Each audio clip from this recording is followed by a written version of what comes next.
General Grievous though, Grievous is a monster.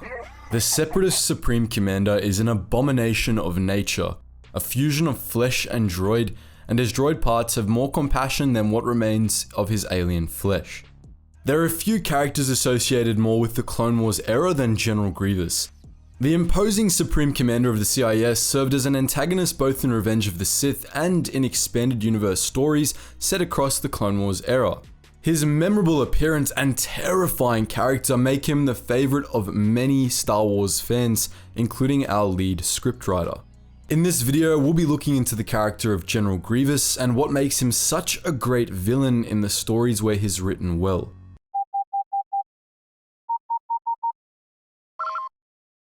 Attention, Sergeant on deck! Now, before we get into this video, we should address one fairly widespread misconception. Most people take it as a given that the version of General Grievous depicted in Revenge of the Sith and the Clone Wars is markedly inferior to his expanded universe counterpart, with the version of Grievous from the 2003 Clone Wars micro series often being held up in turn as the best version of the character. But while it's true that the former version of Grievous isn't all that well written, it should be said that the 2003 version isn't either and shouldn't be portrayed as he was. The micro series version of Grievous was a horror movie villain. He was more of a force than a character, and while that depiction worked wonderfully in the cartoon, it's still not proper characterization. The best version of General Grievous is the one we get from EU novels like Labyrinth of Evil and the Revenge of the Sith novelization, which is the version of Grievous we're going to be looking at today. We'd be remiss if we discussed Legends Grievous without delving into his backstory first. The being that would come to be known as General Grievous was born as Kwaiman Jai Shalal on the planet Kali, a primitive backwater world with no notable resources to speak of. From a young age, Shalal had anger issues, which his father taught him to channel into killing, specifically killing Yam'ri, members of an insectoid species from the planet Huk that at the time were trying to conquer Kali and enslave its natives. Shalal became an expert sniper and one of Kali's greatest warriors, together with Ronderu Lij Kumar, a skilled swordsman. Shalal and Kumar worked together to raise an army to fight off the Yam'ri, leading the Kalish to worship them as twin demigods. Shalal and Kumar grew close over long years of warfare, but their relationship came to an abrupt end when Kumar was eventually killed in an ambush. It was at this point that Shalal, maddened with grief, took the name Grievous and vowed to rid Kali of the Yam'ri. Together with the 8 Kalish chieftains gathered from the ends of the planet, a group called Izvashra, Grievous organized the Kalish and finally drove the Yam'ri off-world. But they didn't stop there. The Kalish co-opted Yam'ri technology and began a bloody campaign of revenge, wiping out whole colonies before finally descending on Huk, the Yam'ri homeworld. The Jedi separated and disarmed the two sides before Grievous could complete his first genocide, and the Republic crushed Kali with sanctions, effectively starving the planet. Grievous ended up signing on with the Intergalactic Banking Clan as an enforcer in exchange for debt relief, and the IGBC later orchestrated a shuttle crash that forced Grievous to undergo cybernetic reconstruction, permanently binding him to them and later the CIS. It wasn't until the IGBC nearly killed him in that shuttle crash that Grievous underwent the physical transition from man to machine, but he had undergone a similar change internally long before then. Despite what his name suggested, Grievous slowly began to stop feeling entirely after Kumar's death. He was unable to fill the emotional void her death had left, not even when he took 10 wives and sired 30 kids between them, and this loss of emotion began to show in his war making as well. As a tactician, he became more ruthless, more callous, and it was this that enabled him to rid Kali of the invading Yam'ri. This is what makes Grievous a great character.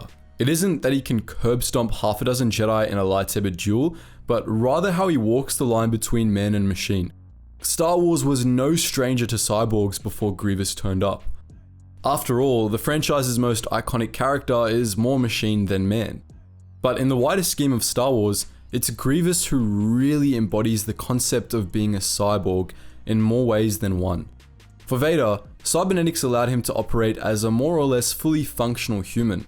For Grievous, however, cybernetics pushed him beyond the capabilities of an organic body, improving on nature in a bid to compensate for a lack of force sensitivity. Furthermore, unlike with Vader, Grievous's cyborg nature relates to his personality too. The best depictions of General Grievous make him mostly machine, not just physically, but mentally too. He's cold, he's ruthless, and he's analytical. That's where General Grievous really stands out. Many of his defining characteristics are embodied by other Star Wars characters. His Jedi killing skills are eclipsed by those of Darth Vader, his tactical genius can't really compare to Grand Admiral Thrawn's, and his cyborg nature is shared by many others. What makes Grievous unique is that, for all his denying he's a droid, he honestly might as well be one. He's a slaughter machine, a ruthless general with little to no empathy, and above all, he's a great fit for the Confederacy of Independent Systems. That's what really makes Grievous terrifying too. The Republic didn't fear Grievous as worse than Dooku because he could overpower Jedi in one-on-one combat, but because of what he was okay with doing as a general. He released a plague that killed every human in an entire sector with full knowledge of what he was doing. He ordered the orbital bombardment of a city planet until the world's crust melted, killing hundreds of billions in the span of a single hour, and ordered smaller scale bombardments of civilian targets many other times. In one case, he ordered his troops to commit genocide against an allied species because their world was at risk of falling to the Republic. As far as the Republic was concerned, Grievous was completely inhuman, and loyalist worlds rightfully feared what he was willing to do to them. But Grievous's machine-like nature isn't just reflected in his lack of empathy. He's not just a sociopath, he outright thinks like a machine. Analysis is one of the primary weapons of any good strategist, but General Grievous takes it to another level. Whether it's in lightsaber combat or on the bridge of his flagship during a battle, analysis was what Grievous relied on most to achieve victory. His approach to battle was to pick out his enemy's weakness and pounce on it, applying as much pressure as possible in order to achieve a quick victory. Casualties be damned. Now, to some degree, this is just common sense as far as tactics are concerned, but again, Grievous took it to the extreme. When he found a weakness in a Republic formation during a large battle, like a convoy ferrying civilians away from the front lines, Grievous would gather as much firepower as possible and hurl it at the weak point, often to devastating effect. When he was fighting a Jedi in lightsaber combat, he quickly analyzed his opponent's combat style so thoroughly he was able to replicate it. He never pulled any punches either. If his analysis found a weakness, Grievous threw everything at it, and if his analysis found he was at a disadvantage, he wouldn't hesitate to retreat. There was no deliberation or subtlety in Grievous's process, and this was part of what made him so effective against the Jedi, who worked in the opposite way. In this sense, Grievous was the perfect Supreme Commander for the CIS. He wasn't the galaxy's best strategist, even if he was a strategic genius, as his organization of the CIS military shows. He wasn't the master of turning a losing battle into a victory, like Admiral Akbar, nor was he the master of winning stunning victories with relatively few assets, like Grand Admiral Thrawn. Instead, he was acutely aware of the Confederacy's strengths and weaknesses, and his approach to combat was to determine those of his enemies and compare them with his own. This was all the Confederacy needed. It made Grievous highly effective when given the proper resources, and it also meant he didn't put the extra effort to turn a battle around if he felt he didn't need to, opting to direct that energy elsewhere instead. As we discussed in an earlier video, this was the Confederacy's ticket to victory in the Clone Wars, as they were able to pull out when they wanted to and use the resources they conserved to strike somewhere else. This kind of mindset also made him the perfect Jedi hunter. Grievous was the true antithesis of a Jedi. He not only embodied the complete opposite of Jedi values, but he worked in the opposite way as well, and unlike with the Sith, he did so without the Force. Grievous compensated for the natural skills of Force sensitives with his cybernetic augmentations, and he made a mockery of the combat skills Jedi spent decades honing by replicating them after mere seconds of analysis. He was a Jedi killing machine, not only in that he excelled at killing Jedi, but also in that he killed them in a very mechanical and very effective way. And just as Grievous's strengths were droid-like, his weaknesses were as well. The expanded universe version of Grievous only really had one true weakness, his trust in the Sith. Like a droid would have trusted in its master, Grievous had complete faith in Dooku and Sidious, not even once considering that there might have been more to their Sith grand plan than they had shared with him. General Grievous's great failing wasn't having flammable innards or being worse in a scrap than Obi-Wan Kenobi, but rather that he let Darth Sidious set him up to die. At the end of the day, General Grievous was the embodiment of the CIS droid army, the perfection of the advantages combat droids had over organic soldiers.